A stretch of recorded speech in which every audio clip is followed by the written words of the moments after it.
Nos bastidores da obsessão, examinando a obsessão.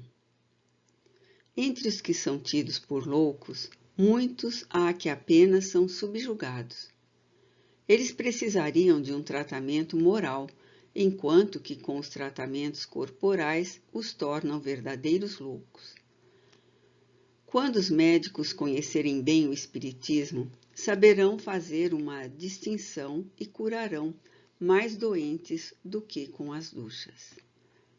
Nota do autor espiritual 3. Allan Kardec, O Livro dos Médiuns.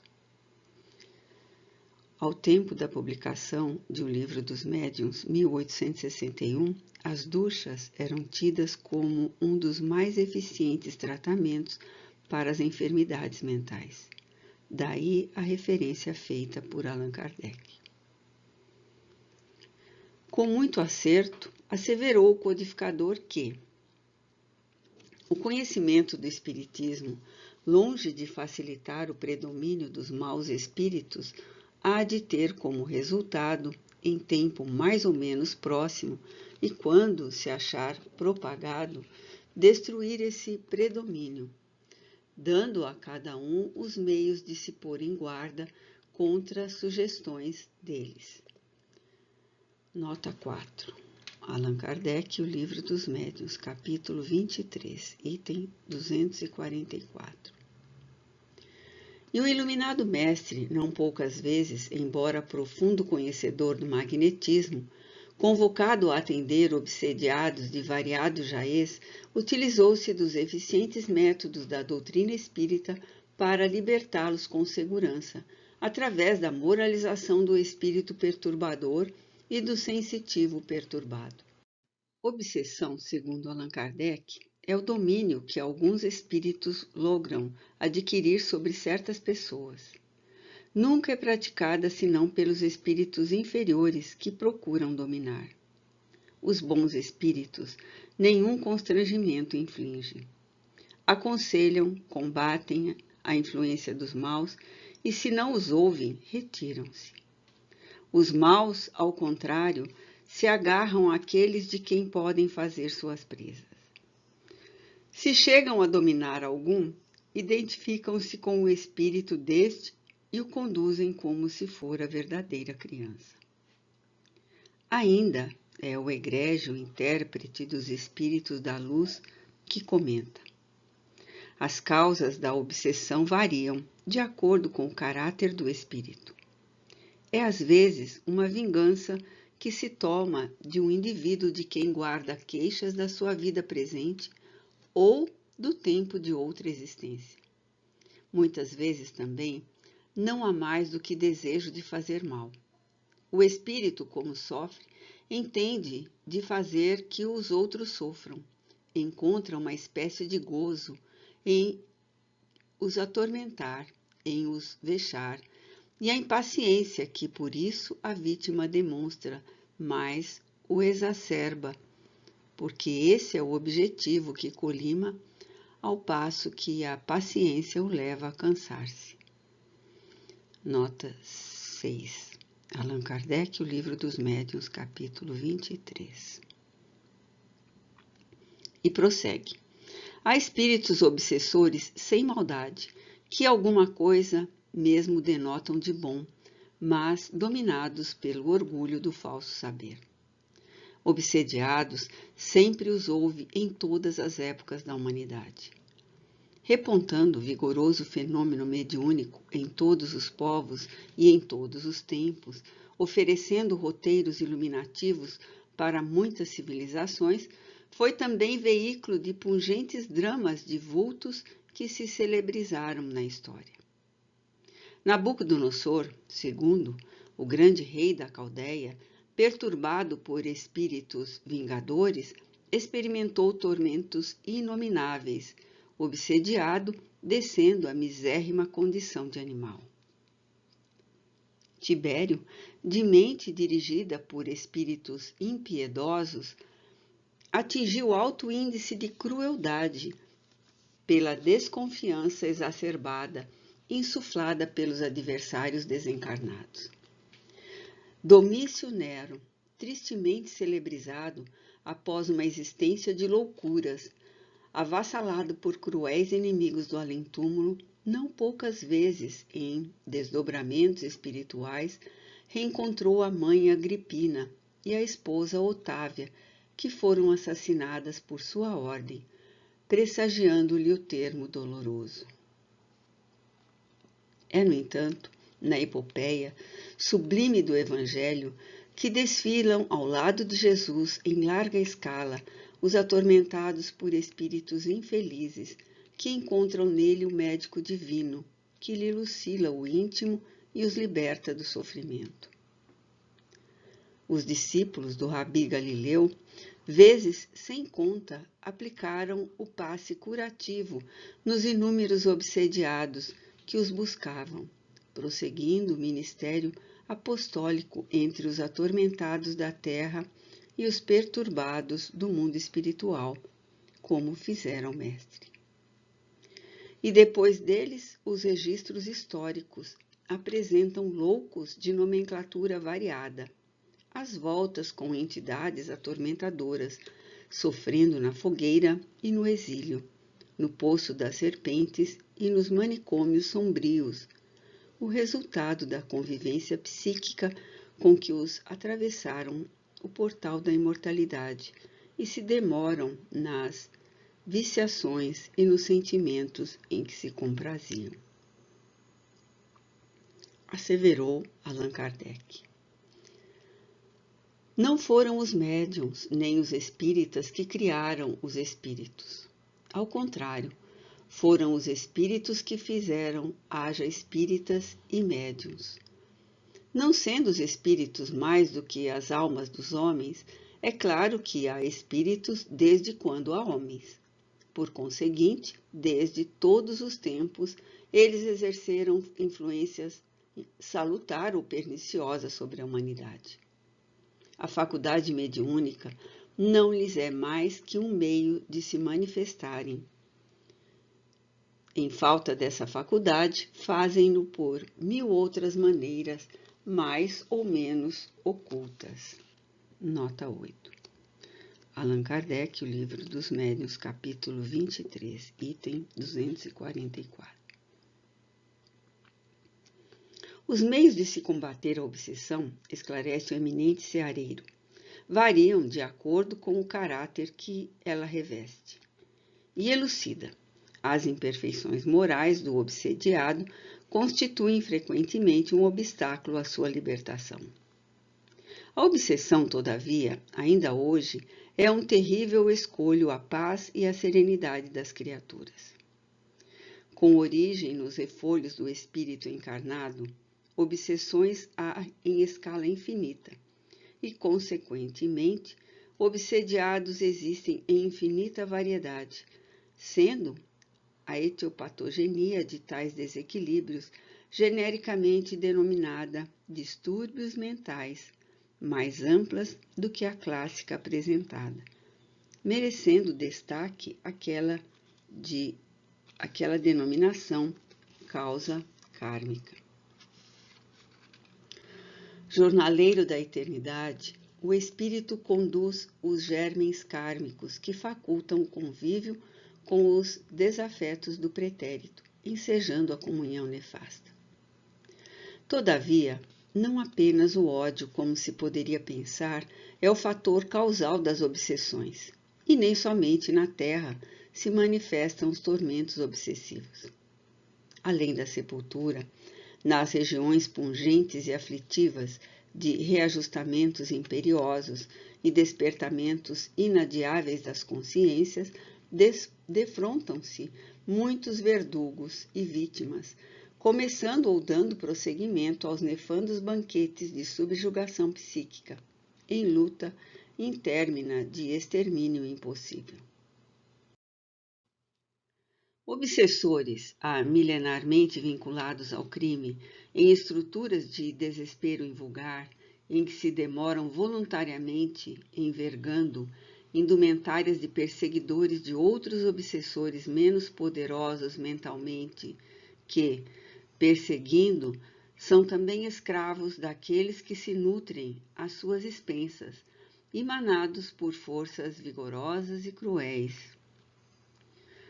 Na Terra, igualmente, é muito grande o número de encarnados que se convertem por irresponsabilidade e invigilância em obsessores de outros encarnados, estabelecendo um consórcio de difícil erradicação e prolongada duração, quase sempre em forma de vampirismo inconsciente e pertinaz. São criaturas atormentadas, feridas nos seus anseios, invariavelmente inferiores que, fixando aqueles que elegem gratuitamente como desafetos, os perseguem em corpo astral através dos processos de desdobramento inconsciente, prendendo muitas vezes nas malhas bem urdidas da sua rede de idiosincrasia. Esses desacisados morais que, então, se transformam em vítimas portadoras de enfermidades complicadas e de origem clínica ignorada. Outros ainda, afervorados a esta ou a aquela iniquidade, fixam-se mentalmente a desencarnados que efetivamente se identificam, e destes, amargurando-os e retendo-os as lembranças da vida física, em lamentável comunhão espiritual degradante. Além dessas formas diversificadas de obsessão, outras há, inconscientes ou não, entre as quais aquelas produzidas em nome do amor tiranizante aos que se demoram nos invólucros carnais, atormentados por aqueles que partiram em estado doloroso de perturbação e egocentrismo, ou entre encarnados que mantêm conúbio mental infeliz e demorado. Obsessores, obsediados. A obsessão, sob qualquer modalidade que se apresente, é enfermidade de longo curso, exigindo terapia especializada de segura aplicação e de resultados que não se fazem sentir apressadamente. Os tratamentos da obsessão, por conseguinte, são complexos, impondo alta dose de renúncia e abnegação àqueles que se oferecem e se dedicam a tal mistério. Uma força existe capaz de produzir resultados junto aos perseguidores encarnados ou desencarnados, conscientes ou inconscientes, a que se deriva da conduta moral. A princípio, o obsessor dela não se apercebe. No entanto, com o decorrer do tempo, os testemunhos de elevação moral que enseja, confirmando a nobreza da fé que professa como servidor do Cristo, colimam por converter o algoz da elevação de princípios de que se revestem os atos do seu doutrinador, terminando por deixar livre, muitas vezes, aquele a quem afligia. Além da exemplificação cristã, a oração consegue lenir as úlceras morais dos assistidos, conduzindo benesses de harmonia que apaziguam o desequilibrado, reacendendo nele a sede e a necessidade da paz. Nem sempre, porém, os resultados são imediatos. Para a maioria dos espíritos, o tempo, conforme se conta na Terra, tem pouca significação. Demoram-se obstinados com tenacidade incomparável nos propósitos a que se entregam, anos a fio, sem que algo de positivo se consiga fazer, prosseguindo a tarefa insana, em muitos casos, até mesmo depois da morte. Isso porque do paciente depende a maioria dos resultados nos tratamentos da obsessão. Iniciado o programa de recuperação, deve este esforçar-se de imediato para a modificação radical do comportamento, exercitando-se na prática das virtudes cristãs e principalmente moralizando-se. A moralização do enfermo deve ter caráter prioritário, considerando-se que através de uma renovação íntima bem encetada, ele demonstra para o seu desafeto a eficiência das diretrizes que lhe oferecem como normativa de felicidade. Merece considerar, neste particular, que o desgaste orgânico e psíquico do médium enfermo, mesmo depois do afastamento do espírito malévolo, ocasiona um refazimento mais demorado, sendo necessária, às vezes, compreensivelmente, assistência médica prolongada. Diante dos esforços que se conjugam entre o assistente e o assistido, os espíritos superiores, interessados no progresso da humanidade, oferecem também valiosos recursos que constituem elementos salutares e preciosos. Se tal amparo, toda incursão que se intente no ministério da desobsessão será improfícua, se não perigosa, pelos resultados negativos que apresenta. O espírito lidador, devidamente preparado para as experiências de socorro aos obsediados, é dínamo potente que gera energia eletromagnética, que, aplicada mediante os passes, produz distonias e desajustes emocionais no hóspede indesejável, afastando-o de momento e facultando assim ao hospedeiro a libertação mental necessária para asepsiar-se moralmente, reeducando a vontade, meditando em oração, num verdadeiro programa evangélico, bem disciplinado, que segura e lentamente edifica uma cidadela moral de defesa em volta dele mesmo. Por isso, o mestre, diante de determinados perseguidores desencarnados, afirmou: contra esta casta de espíritos, só a oração e o jejum. E após atender às aflições de cada atormentado que o buscava, prescrevia invariavelmente incisivo: não voltes a pecar para que algo pior não te aconteça.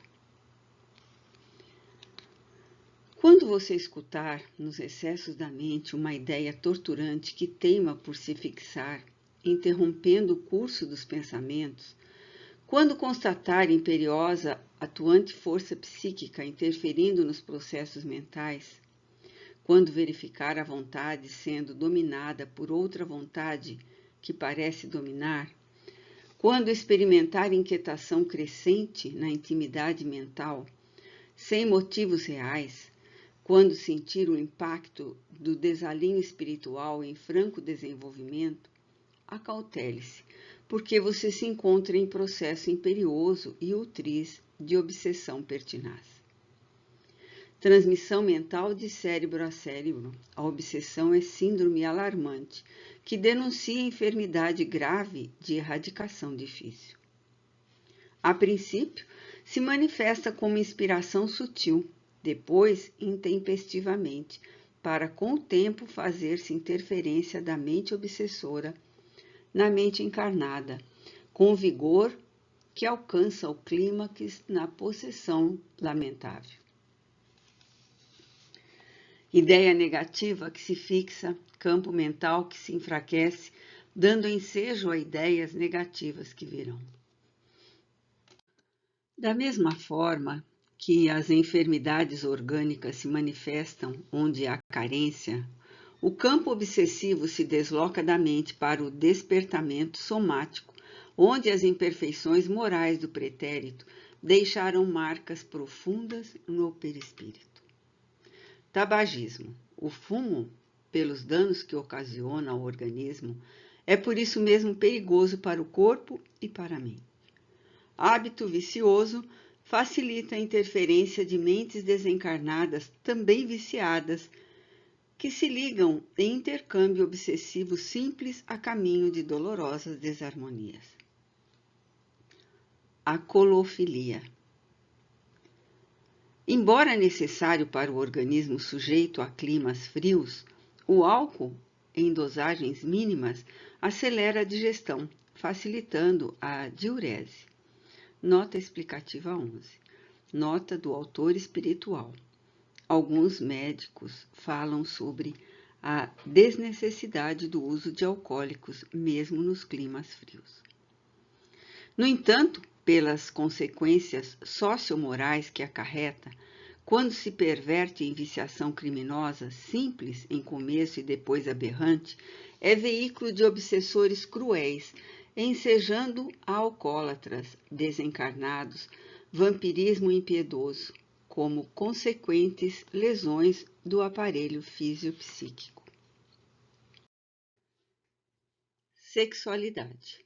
Sendo porta de santificação para a vida, altar de preservação da espécie, é também veículo de alucinantes manifestações de mentes atormentadas, em estado de angústia pertinaz.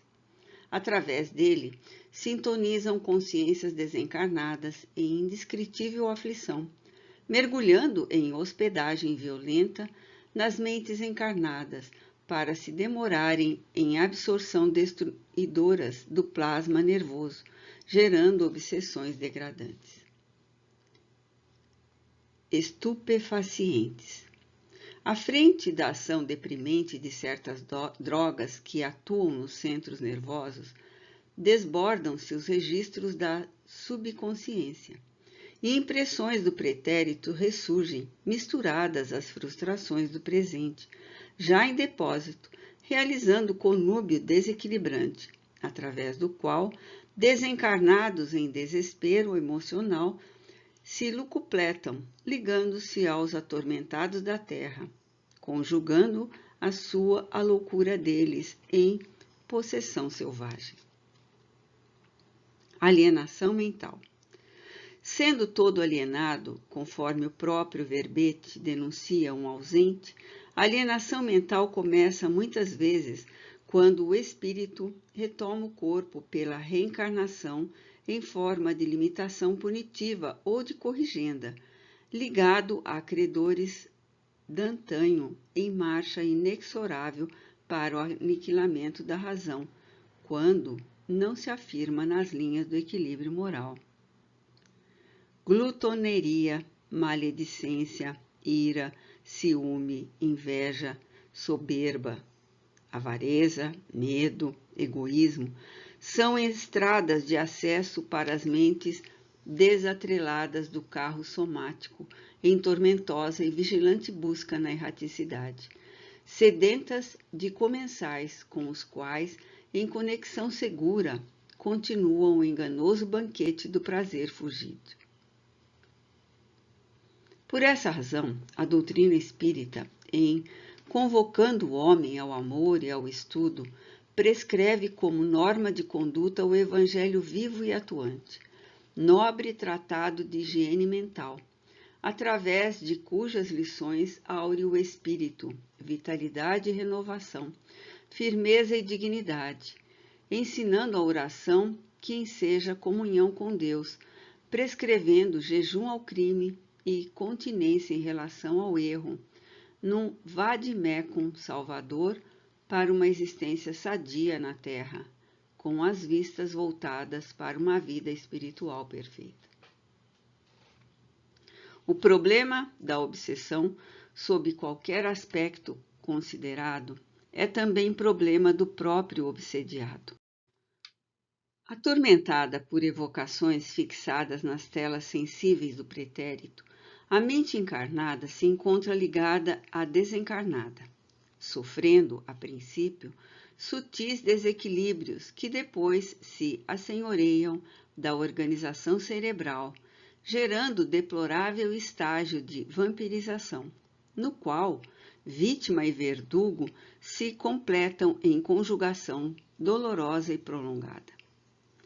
A etiologia das obsessões é complexa e profunda, pois que se origina nos processos morais lamentáveis, em que ambos os comparsas da aflição demente se deixaram consumir pelas vibrações degenerescentes da criminalidade que passou, invariavelmente ignorada da coletividade onde viveram como protagonistas do drama ou da tragicomédia em que se consumiram.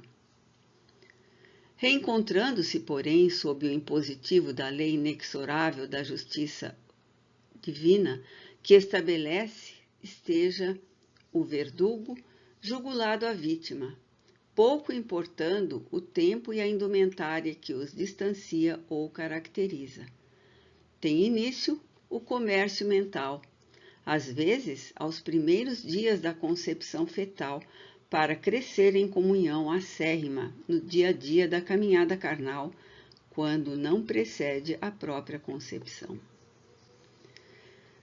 Simples, de fascinação e de subjugação, consoante a classificação do codificador do Espiritismo, é sempre de difícil extirpação, porquanto o obsediado em si mesmo é um enfermo do espírito.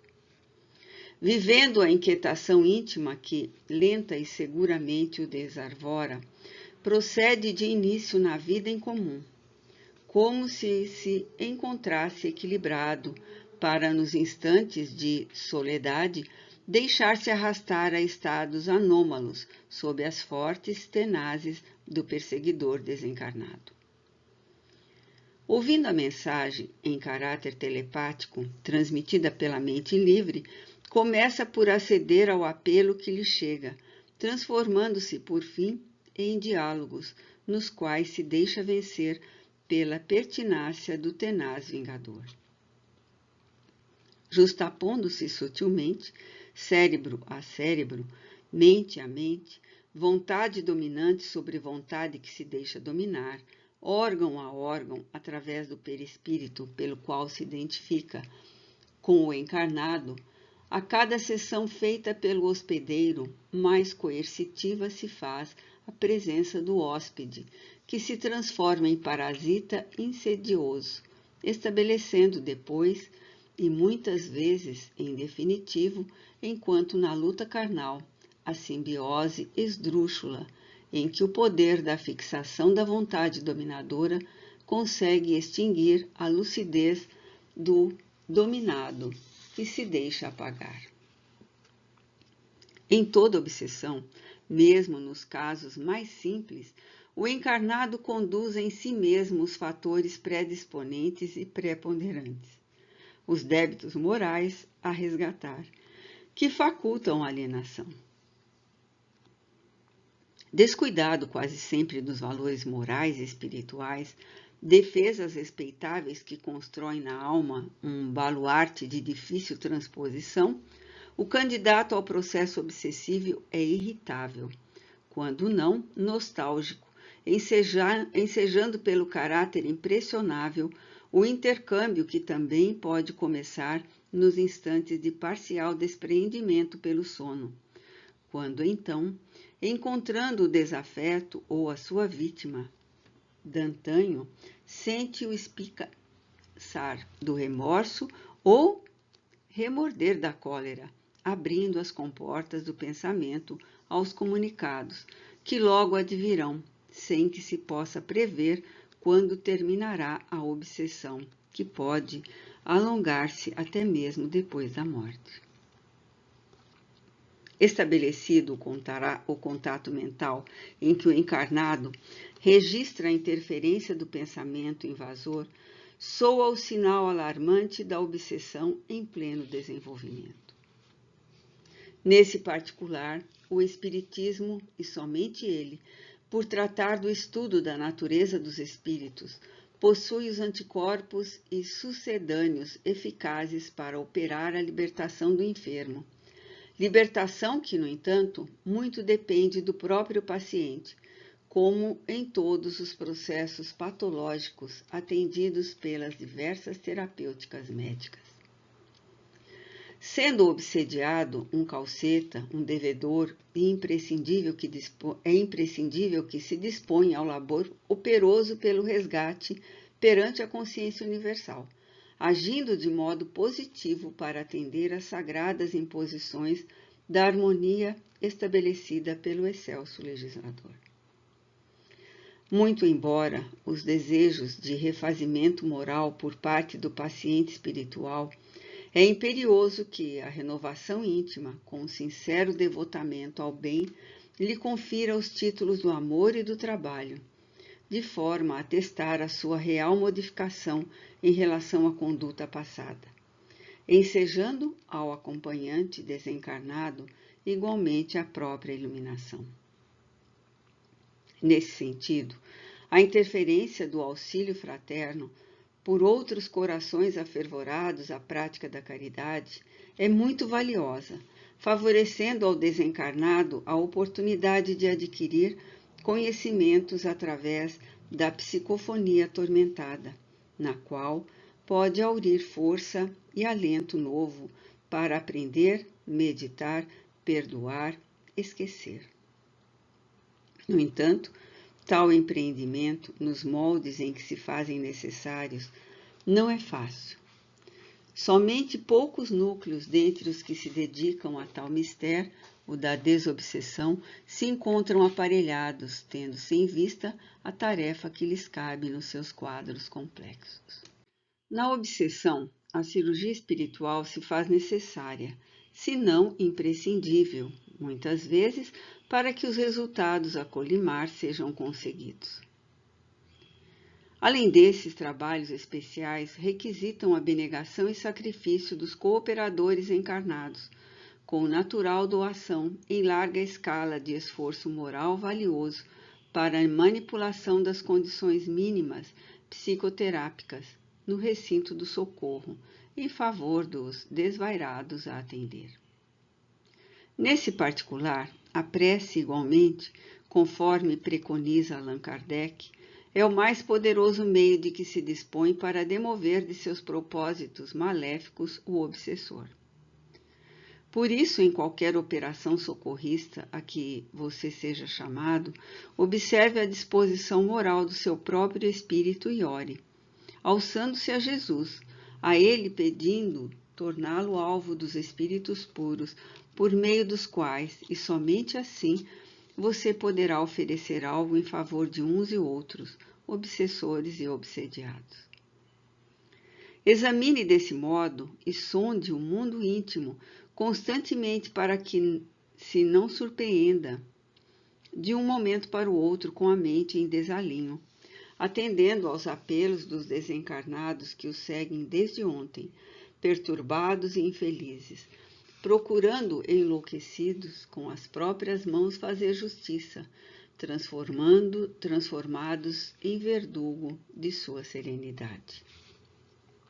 Opere no bem com esforço e perseverança, para que o seu exemplo e a sua luta solvam sarando a dívida enfermidade que o assinala, libertando-o da áspera prova antes de você caminhar aflito pela sonda dolorosa e purificadora. Em qualquer circunstância, ao exercício nobre da mediunidade com Jesus, tanto quanto ao sublime labor desenvolvido pelas sessões sérias de desobsessão, compete o indeclinável ministério de socorro aos padecentes da obsessão no sentido de modificarem as expressões de dor e angústia que vigem na terra sofrida dos nossos dias. A. Obsessões especiais. Ninguém se equivoque, obsessores há desencarnados exercendo maléfica influenciação sobre os homens e encarnados de mente vigorosa exercendo pressão deprimente sobre os deambulantes da erraticidade. O comércio existe entre os espíritos e as criaturas da terra, em regime de perseguição. É paralelo ao vigente entre os homens e os que perderam a indumentária física. Obsessões especiais também identificamos, que são produzidas por encarnados sobre encarnados. O pensamento é sempre o dínamo vigoroso que emite ondas e que registra vibrações em intercâmbio ininterrupto nas diversas faixas que circulam a Terra. Mentes viciadas e tormento, não poucas vezes escravas da monoideia obsessiva, sincronizam com outras mentes desprevenidas e ociosas, gerando pressão devastadora. Aguilhões frequentes perturbam o comportamento de muitas criaturas que se sentem vinculadas ou dirigidas por fortes constrições nos painéis mentais inquietantes e afligentes. Muitos processos graves de alienação mental tem início quando os seres constrangidos por essa força possuidora, ao invés de a repelirem, acalentam-lhe os miasmas pertinazes que terminam por assenhorear-se do campo em que se espalham. Em casos dessa natureza, o agente opressor influencia de tal forma o paciente perturbado que não é raro originar-se o grave problema do vampirismo espiritual por processo de absorção do plasma mental. Quando, em parcial despreendimento pelo sono, o espírito parasita busca sua vítima irresponsável ou coagida, prosseguindo no nefando consórcio nessas horas que são reservadas para edificação espiritual e renovação da paisagem orgânica. Produzida a sintonia deletéria, muito dificilmente aqueles que alojam os pensamentos infelizes conseguem libertar-se. Nos diversos problemas obsessivos, há que examiná-los para selecionar os que procedem do continente da alma encarnada e os que se vinculam aos quadros aflitivos do mundo espiritual. O ódio, tanto quanto o amor desvairado, constituem elementos matrizes dessas obsessões especiais. O ódio pela fixação demorada acerca da vindita cria um condicionamento psíquico que emite ondas em direção segura, envolvendo o ser almejado que não se encontra devidamente amparado nos princípios superiores da vida, capazes de destruírem as ondas invasoras, termina por se deixar algemar. E o amor tresloucado que se converte em paixão acerba, devido ao tormento que se impõe quanto à posse física do objeto requestado, conduz o espírito que está atormentado à visitação, a princípio de alma nos períodos do sono reparador, até criar a intercomunicação que degenera em aflitivo quadro de desgaste orgânico e psíquico, não somente do vampirizado, como também mediante a alucinação do vampirizador. Em qualquer hipótese, no entanto, as diretivas clarificantes da mensagem de Jesus são rotas e veículos de luz libertadora para ensejar a uns e outros, obsediados e obsessores, os meios de superação.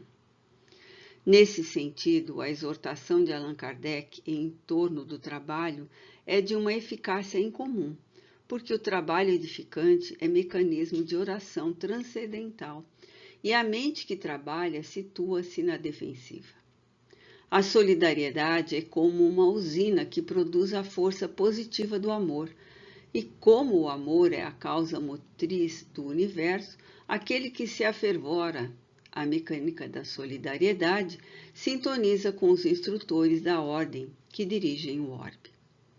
E a tolerância, que é a manifestação desse mesmo amor em forma de piedade edificante, transforma-se em couraça de luz, vigorosa e maleável, capaz de destruir os petardos do ódio ultriz ou os projéteis do desejo desordenado, porquanto na tolerância fraternal se anulam as vibrações negativas desta ou daquela procedência.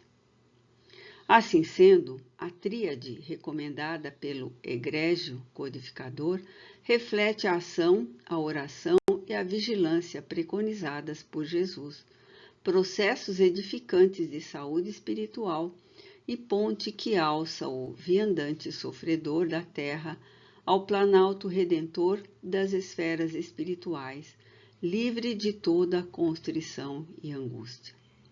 B. Perante obsessores. Para que você atinja a plenitude da harmonia íntima, cultive a oração com carinho e o devotamento com que a mãe atende ao sagrado dever de amamentar o filho. A prece é uma lâmpada acesa no coração, clareando os escaninhos da alma. Encarcerado na indumentária carnal, o espírito tem necessidade de comunhão com Deus através da prece, tanto quanto o corpo necessita de ar puro para prosseguir na jornada. Muitos cristãos modernos, todavia, descurando do serviço da prece, justificam a negligência com aparente cansaço, como se a oração não se constituísse igualmente em repouso e refazimento, oferecendo clima de paz e ensejo de renovação interior. Mente em vibração frequente com outras mentes em vibração produz, nos centros pensantes de quem não está afeito ao cultivo das experiências psíquicas de ordem superior, lamentáveis processos de obsessão que lentamente se transformam em soezes enfermidades que minam o organismo até ao aniquilamento. A princípio, como mensagem invasora, a influência sobre as telas mentais do incauto e a ideia negativa não percebida. Só mais tarde, quando as impressões vigorosas se fixam como panoramas íntimos de difícil eliminação, é que o vigilante procura o benefício dos medicamentos de resultados inócuos. Atribulado com as necessidades imperiosas do dia a dia, o homem desatento deixa-se empolgar pela instabilidade emocional, franqueando as existências fisiopsíquicas às vergastadas da perturbação espiritual.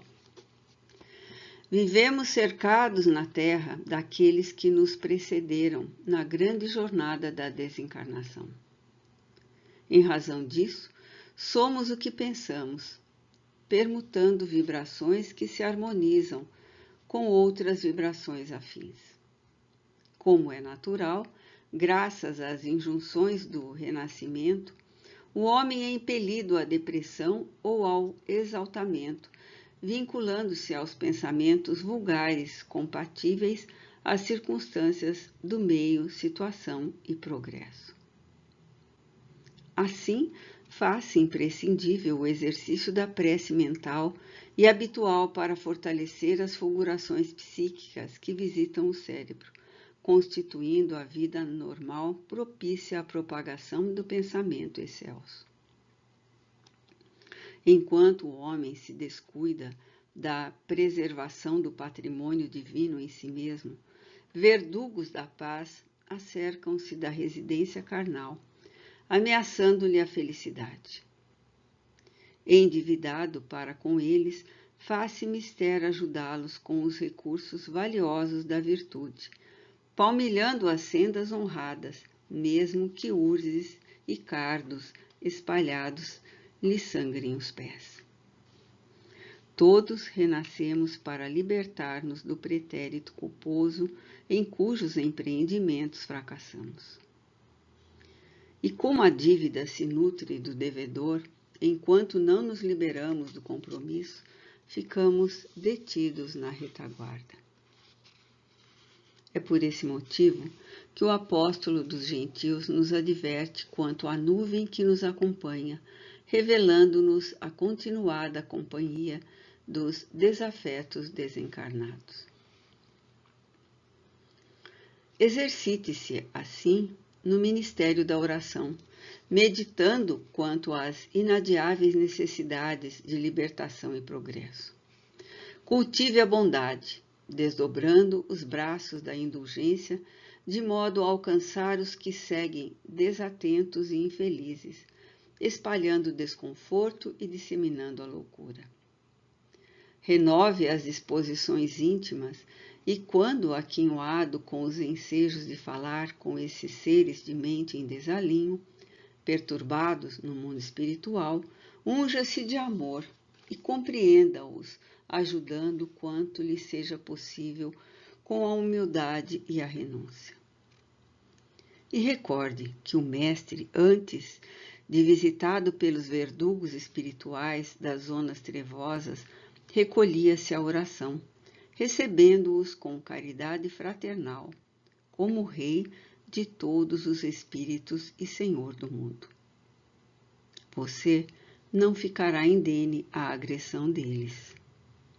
Resguarde-se, portanto, e firmado no ideal sublime com que o Espiritismo honra os seus dias, alce-se ao amor, trabalhando infatigavelmente pelo bem de todos, com o coração no socorro e a mente em Jesus Cristo, comungando com as esferas mais altas, onde você sorverá forças para vencer todas as agressões de que for vítima e sentirá que, orando e ajudando a paz, continuará com você. C. Perante obsediados. Sempre que há obsessão, convém analisar em profundidade a questão da perfeita sintonia que mantém o obsediado com a entidade obsidente. Todo problema obsessivo procede sempre da necessidade de ambos os espíritos, em luta aflitiva, vítima e algoz, criarem condições de superação das próprias inferioridades para mudar de clima psíquico, transferindo-se emocionalmente para outras faixas do pensamento. O obsessor não é somente um instrumento da justiça superior que dele se utiliza, mas também espírito profundamente enfermo e infeliz, carecente da terapêutica do amor e do esclarecimento para a sublimação de si mesmo. O obsediado, por sua vez, vinculado vigorosamente à retaguarda, assaltado quase sempre pelos fantasmas do remorso inconsciente ou do medo cristalizado, a se manifestarem como complexos de inferioridade e culpa, conduz o fardo das dívidas para necessário reajustamento através do abençoado roteiro carnal. Quando jungido, a expiação inadiável por acentuada rebeldia em muitos avatares renasce sob o estigma da emoção torturada, apresentando desde o berço os traços profundos das ligações com os comensais, que lhes imantam em intercâmbio fluídico de consequências imprevisíveis. Atendido, porém, desde o ventre materno com medicação salutar, traz no perispírito as condições próprias à hospedagem na ocasião oportuna, que se encarrega de disciplinar o verdugo não esquecido pela vida. Outras vezes, se durante longa jornada física não reparou o karma por meio de ações edificantes, não raro é surpreendido na ancianidade pela presença incômoda daqueles a quem prejudicou, experimentando enfermidades complicadas, difíceis de identificadas ou distúrbios psíquicos que se alongarão mesmo após o decesso orgânico. Em qualquer hipótese, no entanto, acenda a luz do conhecimento espiritual na mente que esteja em turvação nesse íntimo conturbado. Nem piedade inoperante, nem palavrório sem tônica do amor.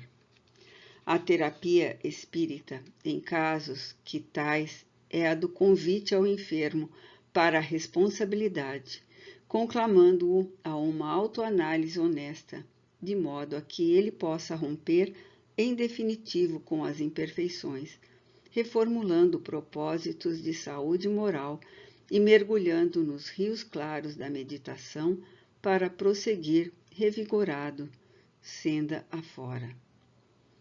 Diante de um programa de melhoria íntima, desatam-se os liames da vinculação entre os dois espíritos, o encarnado e o desencarnado.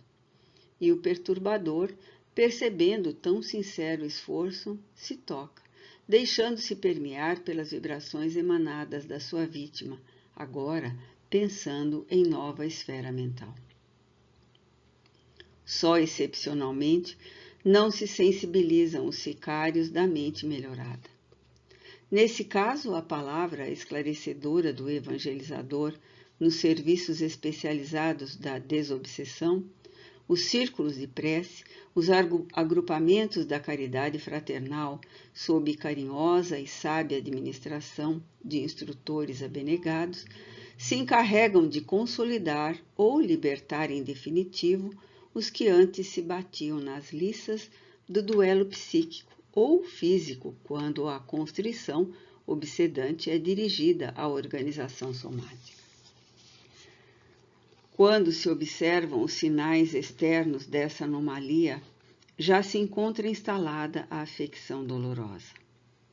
Assim considerando, use sempre a doutrina espírita como medida profilática, mesmo porque, se até hoje não foi afetada sua organização fisiopsíquica, isto não isenta de no futuro, tendo em vista que aprendendo e refazendo lições como é do programa da reencarnação para nós todos, o seu ontem pode reportar rigoroso hoje ou amanhã, chamando-o ao ajuste de contas com a consciência cósmica que nos dirige.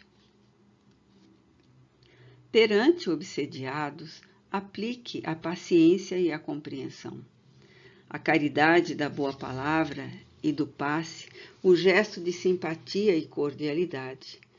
Todavia, a pretexto de bondade, não concorde com o erro a que ele se afervora, nem com a preguiça mental em que se compraz, ou mesmo com a rebeldia constante em que se encarcera. Ajude-o quanto possa. No entanto, insista para que ele se ajude, contribuindo para a ascensão do seu próprio espírito, auxiliar aquele outro ser que, ligado a ele por imposição da justiça divina, tem imperiosa necessidade de evoluir também. D. Porta de luz. Imagine um dédalo em sombras imensurável, hórrido, onde se demoram emanações morbíficas provenientes de células em disjunção. Charco miasmático, carregado de lodo instável, tendo por céu nimbos borrascosos sacudidos por descargas elétricas. Paúl sombrio que agasalha batráquios e ofídeos, répteis e toda a fauna asquerosa. Região varrida por ventos ululantes, longe da esperança onde uma tênue e célere perspectiva de paz não tremeluz. Considere-se relegado a esse labirinto nefasto, longe de qualquer amparo, a mergulhar a mente em febre nos abismos do remorso, que fantasma incansável assume proporções inimagináveis. Sob o estrugir de recordações vigorosas, das quais não se consegue furtar, ressuma erros propositais e causais com que se distanciou da paz.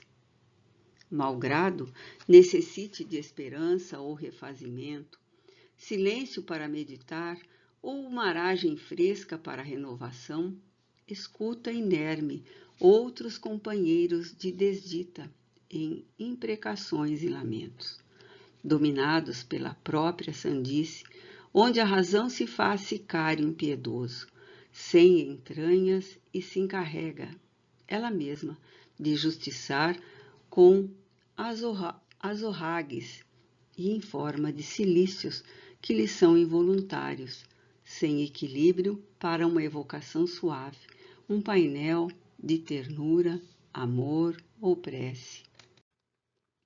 Avalie o significado de uma porta libertadora que subitamente se abrisse convidativa, banhada que fosse de fraca, mas significativa luz, através da qual transporta a mínima distância entre você e ela. Pudesse ouvir consolo, chorar sem desespero, lenindo as próprias angústias e repousar. Além da porta, doce canto embalante ciciasse uma melopéia conhecida ou uma berceuse reconfortante.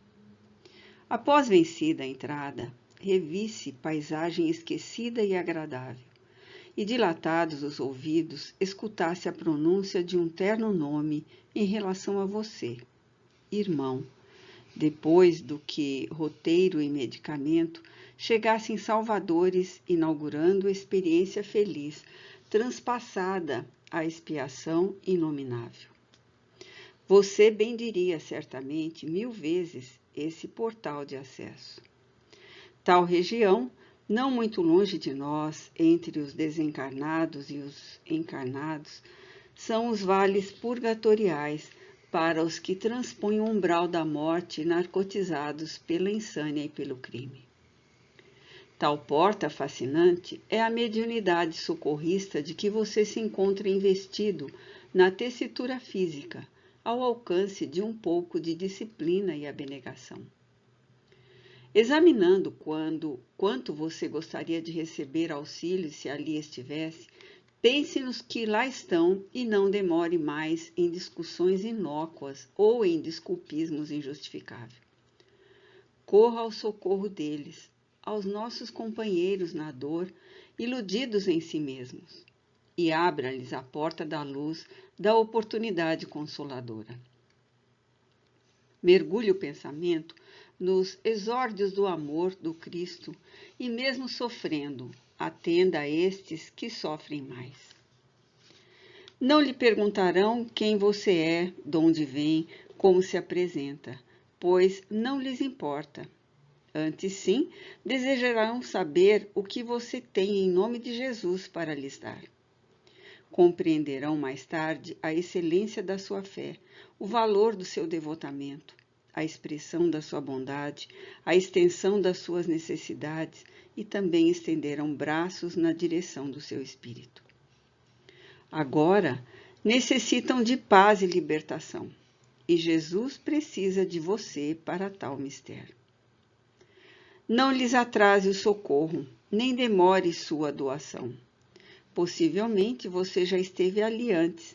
Talvez seja necessário estagiar por lá.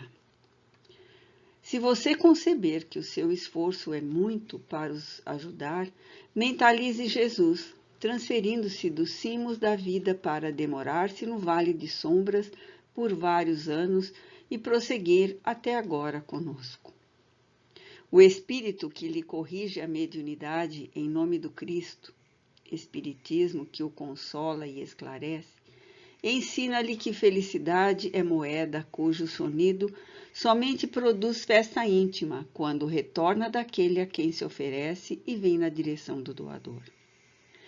Doando-se em silêncio, longe dos que aplaudem faculdades mediúnicas, coloque suas possibilidades a benefício dos sofredores nas sessões especializadas e granjeará um crédito de bênçãos que lhe ensejará também liberdade e iluminação, à semelhança daquele que, médium do Pai, se fez o doce irmão de nós todos, milênios afora. E reuniões sérias. As reuniões espíritas de qualquer natureza devem revestir-se do caráter elevado da seriedade. Não sendo os espíritos seres outros que não as almas dos homens que vivem na terra, não podem eles isentar-se da comunhão imperiosa, resultante das leis da afinidade. Nesse particular, convém não esquecer que os espíritos desencarnados, pelo simples fato de estarem despidos da indumentária carnal, não são melhores nem piores que os homens, mas continuação destes, plasmados pelo que cultivaram, fizeram e se aprouveram. Elegendo como santuário qualquer lugar onde se vivam as lições incorruptíveis de Jesus, o Espiritismo ensina que o êxito das sessões se encontra na dependência dos fatores objetivos que as produzem, das pessoas que as compõem e do programa estabelecido. Com requisitos essenciais para uma reunião séria, consideremos, pois, as intenções, o ambiente, os membros componentes, os médiuns, os doutrinadores. As intenções fundamentadas nos preceitos evangélicos do amor e da caridade, do estudo e da aprendizagem, são as que realmente atraem os espíritos superiores, sem cuja contribuição valiosa os resultados decaem para a frivolidade, a monotonia e, não raro, para a obsessão. Não sendo apenas o de construção material, o ambiente deve ser elaborado e mantido por meio da leitura edificante e da oração, debatendo-se os princípios morais capazes de criar uma atmosfera pacificadora, otimista e refazente.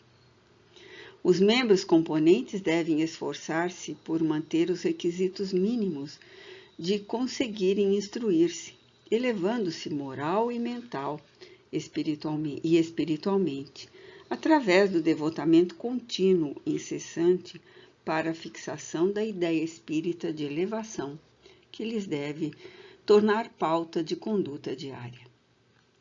Os médiuns, semelhantemente aos demais participantes, são convidados ao policiamento interior das emoções, dos pensamentos, das palavras e da conduta, para que se tornarem maleáveis às instruções de que, porventura, poderão ser instrumento.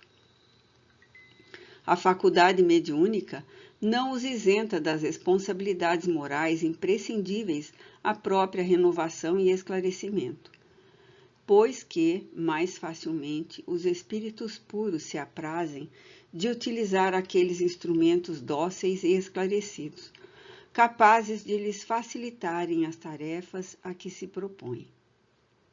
Os doutrinadores têm igualmente a obrigação de se evangelizar, estudando a doutrina e capacitando-se para entender e colaborar nos diversos mistérios do serviço em elaboração. Na mesma linha de deveres dos médiuns, não se podem descurar do problema psíquico da sintonia, a fim de estabelecerem contato com os diretores do plano espiritual, que supervisionam os empreendimentos de tal natureza. As reuniões espíritas são compromissos graves assumidos perante a consciência de cada um, regulamentados pelo esforço, pontualidade, sacrifício e perseverança dos seus membros. Somente aqueles que sabem perseverar sem postergarem o trabalho de edificação interior se fazem credores da assistência dos espíritos interessados na sementeira da esperança e da felicidade na Terra. Programa sublime presidido por Jesus das altas esferas. Nas reuniões sérias, os seus membros não podem compactuar com a negligência aos deveres estabelecidos em prol da ordem geral e da harmonia, para que a infiltração dos espíritos infelizes não as transforme em celeiros de balbúrdia, em perfeita conexão com a desordem e o caos. Invariavelmente, as reuniões sérias de estudo ou socorro mediúnico se convertem em educandários para desencarnados que são trazidos por seus mentores. São atraídos pela própria curiosidade ou interessados na destruição dessas reuniões. Sendo a sociedade do mundo espiritual constituída daqueles que viveram na Terra, aqui como aí, não faltam os ociosos, os de mente viciada, os parasitas, os perseguidores inveterados, os obsessores cruéis, os infelizes de todo o jaez, que deambulam solitários ou em mangotes, isolados em si mesmos ou em colônias perniciosas, buscando presas irresponsáveis e inconscientes para o comércio da vampirização. Conseguintemente, necessárias se fazem muita vigilância e observação, mesmo porque grande parte desses visitadores é trazida para que o exemplo dos encarnados lhes constitua lição viva de despertamento, mudando-lhes a direção mental e interessando-os na solução dos afligentes problemas que os infelicitam e maceram, mesmo quando disso não se apercebem ou fingem não os experimentar. Para que uma sessão espírita possa interessar aos instrutores espirituais, não pode abstrair do elevado padrão moral de que se devem revestir todos os participantes, pois que se o senho carregado e sisudo na terra pode apresentar um homem como sendo de bem em verdade, só a exteriorização dos seus fluidos, isto é, a vibração do seu próprio espírito, que é resultante dos atos morais praticados, o distingue das diversas criaturas, oferecendo material específico aos instrutores desencarnados para as múltiplas operações que se realizam nos abençoados núcleos espíritas sérios, que têm em vista o santificante programa da desobsessão espiritual. F. Em oração. Senhor, ensina-nos a respeitar a força do direito alheio na estrada do nosso dever. Ante as vicissitudes do caminho, recorda-nos de que no supremo sacrifício da cruz, entre o escárnio da multidão e o desprezo da lei, erigiste um monumento à justiça na grandeza do amor. Ajuda-nos assim a esquecer de todo o mal, cultivando a árvore generosa do perdão. Estimula-nos a claridade do bem sem limites para que o nosso entusiasmo na fé não seja igual a ligeiro meteoro riscando o céu de nossas esperanças para apagar-se depois. Concede-nos a felicidade ímpar de caminhar na trilha do auxílio, porque só aí, através do socorro aos nossos irmãos, aprendemos a cultivar a própria felicidade. Tu que nos ensinaste sem palavras no testemunho glorioso da crucificação, ajuda-nos a desculpar incessantemente, trabalhando dentro de nós, mesmo pela transformação do nosso espírito, na sucessão do tempo, dia a dia, noite a noite, a fim de que, lapidado, possamos apresentá-lo a Ti no termo da nossa jornada. Ensina-nos a enxergar a Tua ressurreição sublime, mas permite também que recordemos o suplício da Tua solidão, a coroa de espinhos, a cruz infamante e o silêncio tumular que a precederam, como lições incomparáveis para nós na hora do sofrimento, quando nos chegue. Favorece-nos com a segurança da ascensão aos altos cimos, porém não nos deixes olvidar que após a jornada silenciosa, durante 40 dias e 40 noites, entre jejum e meditação, experimentaste a perturbação do mundo e dos homens em tentações implacáveis que naturalmente atravessarão também nossos caminhos. Dai-nos a certeza do reino dos céus, todavia não nos deixes esquecer que na terra, por enquanto, não há lugar para os que te servem, tanto quanto não o houve para ti mesmo, auxiliando-nos, entretanto, a viver no mundo até a conclusão da nossa tarefa redentora. Ajuda-nos, divino companheiro, a pisar os espinhos sem reclamação, vencendo as dificuldades sem queixas, porque é vivendo nobremente que fazemos jus a uma desencarnação honrada, como pórtico de uma ressurreição gloriosa. Senhor Jesus, ensina-nos a perdoar, ajudando-nos a esquecer de todo o mal para sermos dignos de Ti. Não nos animaram a presunção e a veleidade de examinar, nos estudos do presente livro, as enfermidades psíquicas clássicas, tais como as esquizofrenias e as parafernais, as psicoses e neuroses, as oligofrênicas e a paranoia de múltiplice manifestação, tanto quanto não cuidaremos das personalidades psicopáticas, as dos dementes senis e outras de que cuida a psiquiatria, embora sem o conhecimento das causas anteriores das mesmas, e que dizem respeito invariavelmente às vidas pregressas de tais pacientes.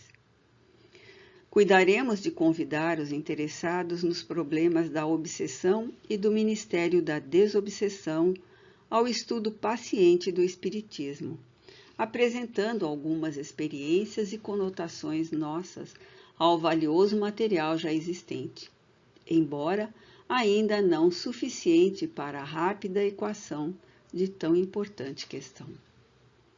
Não pretendemos elaborar um tratado para a análise e a prática da desobsessão espiritual. Estes são apontamentos singelos e despretensiosos, mediante os quais trazemos o nosso pouco de fermento, na esperança de conseguir levedar parte da massa, conforme a autorizada palavra de nosso Senhor Jesus Cristo, a quem rogamos abençoar-nos o esforço e nos socorrer pela rota da própria iluminação.